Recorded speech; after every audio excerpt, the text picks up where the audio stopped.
Private hospital का bill insurance cover करूगी कि नहीं? मुख्यमंत्री सहज योजना कार्ड हैगा, फिर कोई टेंशन नहीं, थोड़ा सारा ट्रीटमेंट कैशलेस है। बिना पैसे दे? जी हाँ, ਹਰੇਕ ਨਾਗਰਿਕ ਜਿਹੜਾ ਹੈ ਉਹ ਮੁੱਖ ਮੰਤਰੀ ਸਿਹਤ ਕਾਰਡ ਜਦੋਂ ਬਣ ਗਿਆ ਤਾਂ ਉਹ 10 ਲੱਖ ਰੁਪਏ ਦਾ ਮੁਫਤ ਤੇ ਕੈਸ਼ਲੈਸ ਜਿਹੜਾ ਇਲਾਜ ਕਰਾਉਣ ਦੇ काबिल भी होगा, एलिजिबल भी होगा। पंजाब सरकार लेकर आई है दुनिया की पहली सेहत योजना। अब पैसे के कारण पंजाब का कोई भी नागरिक बढ़िया इलाज से वंचित नहीं रहेगा। सेहत का हक सबके लिए। स्वागत है एनएफ न्यूज पर, मैं हूं आपके साथ रोहित। क्या एक बार फिर से देश में आंदोलन शुरू होने जा रहा है? क्या एक बार फिर से किसान अपनी कई मांगों को लेकर धरने पर बैठने वाले हैं? आखिर ये बात हो क्यों रही है, इसी पर चर्चा करेंगे। कुछ बयान हैं, उन बयान के आधार पर समझने की कोशिश करेंगे कि क्या वाकई में एक बार फिर से सड़कें जाम होने जा रही हैं। मेरे साथ वरिष्ठ पत्रकार पंकज प्रसून है। चर्चा की शुरुआत करें उससे पहले बयान सुनिए। तो फिर मोदी जी, हमारे पास आखिरी रास्ता आंदोलन का है, हम करेंगे और सिर पे कफन बांध के आएंगे। और अब की बार बता देता हूं, दिल्ली की सीमा से वापस नहीं आएंगे, दिल्ली की सीमा से वापस नहीं आएंगे। अब की बार आपकी संसद पे पहुंचेंगे, उसका घेराव करेंगे, मार देना। वे संसद नहीं चलने देंगे तुम्हारी, ना भूल जाना, भूल जाना। एक तरीका है आपके पास, फिर आप हमें मरवा दो पहले ही। पंकज जी, पिछली बार तो एमएसपी को लेकर, फसलों के मूल्य को लेकर और तमाम मुद्दे थे, लेकिन अब की मुद्दा समझ में नहीं आ रहा है कि किसान आंदोलन अगर होगा तो किस पर होगा, क्योंकि जो चेतावनी दी जा रही है वो तो टैरिफ पर है, ट्रेड डील पर है। रोहित, बात सिर्फ किसानों की नहीं है। ऐसा नहीं कि सिर्फ किसान आंदोलन करने वाले हैं। 12 तारीख से घोषणा की गई है कि किसान सड़कों पर उतरेंगे, और इसके लिए जो बहाना बनाया गया है वो है भारत अमेरिका ट्रेड डील। उसके अलावा अभी मुक्तेश्वरानंद लखनऊ में धरने पर बैठने वाले हैं, और इसके लिए बाकायदा संतों को चिट्ठी जानी शुरू हो गई है। इसके अलावा मैं आपको आज पुख्ता तौर पर बताता हूं कि जितने भी बिहार यूपी में जातिवादी संगठन चल रहे हैं अलग अलग जातियों को, उनकी एक बैठक हुई है, और उनको यह कहा गया है कि तुम फिलहाल तो एक तरह का मोमेंटम बनाओ कि अपनी अपनी जाति को लेकर हर जगह अपनी अपनी जाति में कहा कि तुम्हारे जाति के साथ अन्याय हो रहा है। यह सभी एक बड़े आंदोलन की तैयारी में है। ये हर तरह के आंदोलन को एक साथ जोड़कर देश में अराजकता फैलाने के लिए टूलकिट सक्रिय हो गया है। मतलब और कल ही किसानों की प्लानिंग, एक तरफ जातियों की प्लानिंग, और एक तरफ शंकराचार्य स्वामी और मुक्तेश्वर संतों की प्लानिंग। बिल्कुल, संत सारे नहीं, ये अभी चिट्ठी लिख रहे हैं सारे संतों को कि कौन कौन आता है वो देखते रहिए। तो ये एक बड़े पैमाने पे, बड़े फलक पे इस देश में अराजकता पैदा करने की कोशिश है। नहीं, इसमें अगर ये तीन तरीके का आप बता रहे हैं कि तीन तरफ से लोग उतरने के लिए तैयार हैं सड़कों पर, अगर समस्याओं पर तीनों के गौर करें, किसानों का कहना है कि भारत सरकार ट्रेड डील में झुकी है और किसानों के लिए समस्याएं देश में होने जा रही हैं। हालांकि एग्रीकल्चर मिनिस्ट्री की तरफ से कहा गया कि किसानों को कोई समस्या नहीं होगी, डेयरी फार्म को कोई समस्या नहीं होगी, लेकिन किसानों को विश्वास नहीं हो रहा है। जातियों की समस्याएं यूजीसी को लेकर हैं, यूजीसी के समर्थन और विरोध को लेकर हैं, नियम जो आए। संतों की समस्या, जिनको लेटर लिखे जा रहे हैं, पत्र लिखे जा रहे हैं, अपमान की समस्या है। तो ये जो अलग अलग तरीके से, क्या यही समस्याएं इन सब की हैं, या फिर इसके पीछे भी कुछ और बड़ी समस्या, बड़ी साजिश है? नहीं, इन सब की एक और समस्या है। इन सबकी समस्या मोदी और योगी। आप गौर कीजिएगा, मतलब रास्ते अलग तो जो किसान हैं, मोदी और योगी हैं। आप बताइए ना, है या नहीं है? जो किसान हैं, इनके इस काम के लिए योगेंद्र यादव को डिप्यूट कर दिया गया है कि तुम जाके किसान संगठनों से बात करो, कोऑर्डिनेट करो, और सबको तुम सड़कों पर उतारो। वो टिकैत वगैरह सब आएंगे इसमें। बाकायदा मुक्तेश्वरानंद ही काफी है, जो संत, उसके लिए अभी मुक्तेश्वरानंद को लगाया गया जी। और मैं तो कह रहा हूं, मैं आपको वीडियो भेजूंगा उस बैठक की, कि दिल्ली में अलग अलग जो जाति के नाम पे संगठन चलाते हैं, कोई करनी सेना है, तो कोई परशुराम सेना है, तो पता नहीं फलाना ढेकना, इस तरह करके कम से कम 1 दर्जन संगठन है।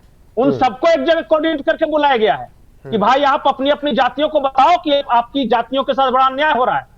मेरा तो ये कहना है कि ब्राह्मणों के साथ भी अन्याय हो रहा है, क्षत्रियों के साथ भी हो रहा है, ओबीसी के साथ भी अन्याय हो रहा है, दलित संगठन भी उसमें है। जब सबके साथ अन्याय हो रहे हैं तो कर कौन रहा है भाई?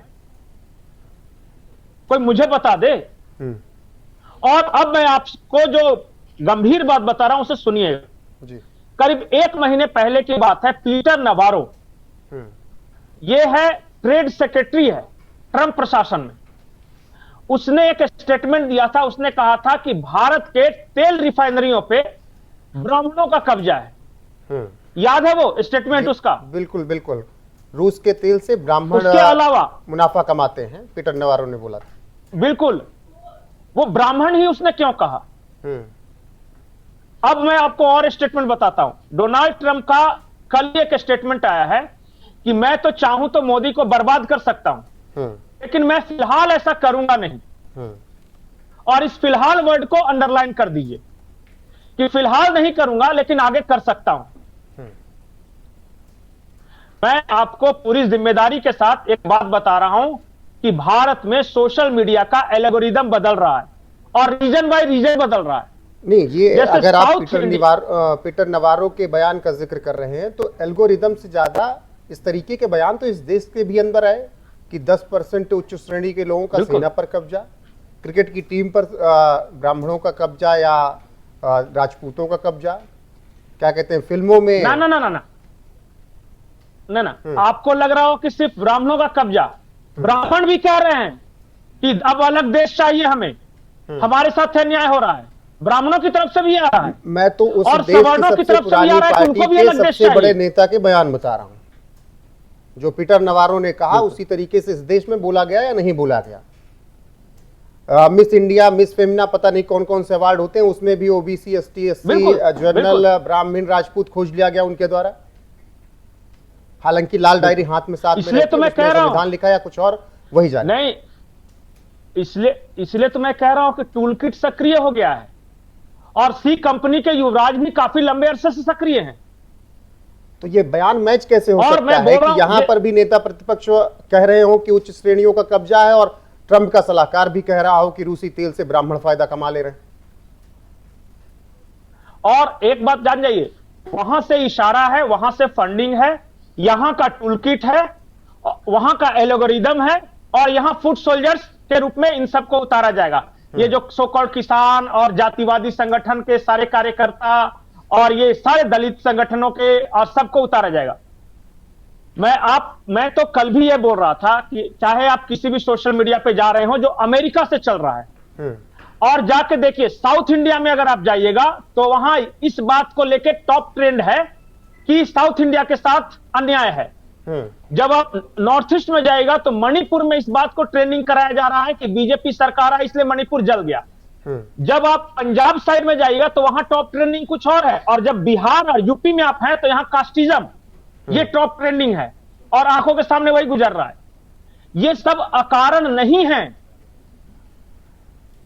मैं बार बार ये बोल रहा हूं कि ये गहरी साजिश है और आप किसी भी एक जात की मैं बात नहीं कर रहा हूं, आप किसी भी कास्ट के संगठन के पास चले जाइए, किसी भी कास्ट के, सब यही बोल रहे हैं कि मेरे साथ अन्याय हो रहा है।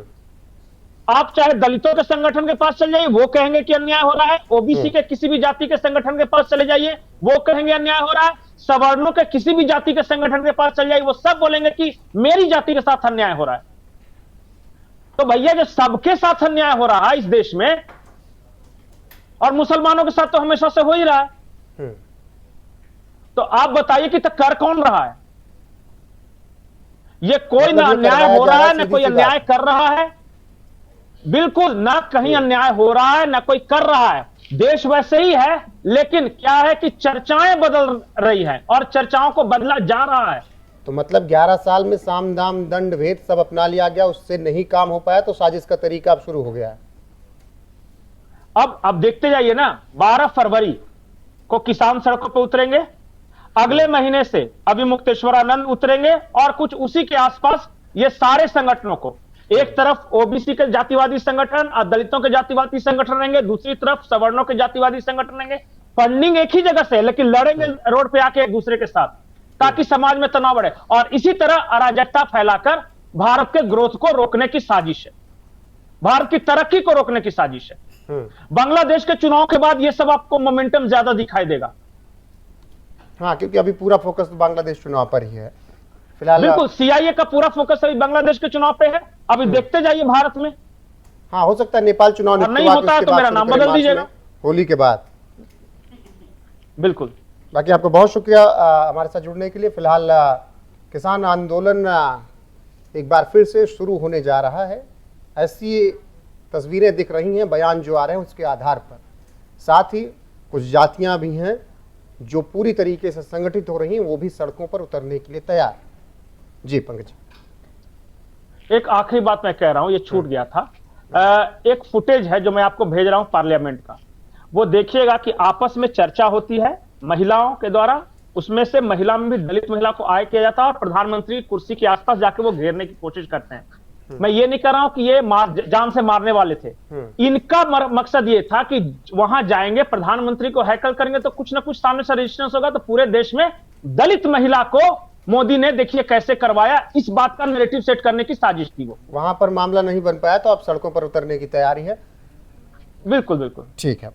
बने रहिए हमारे साथ, जो भी अपडेट आएगी आप तक जरूर पहुंचाएंगे। अभी के लिए इस वीडियो में बस इतना है। नमस्कार।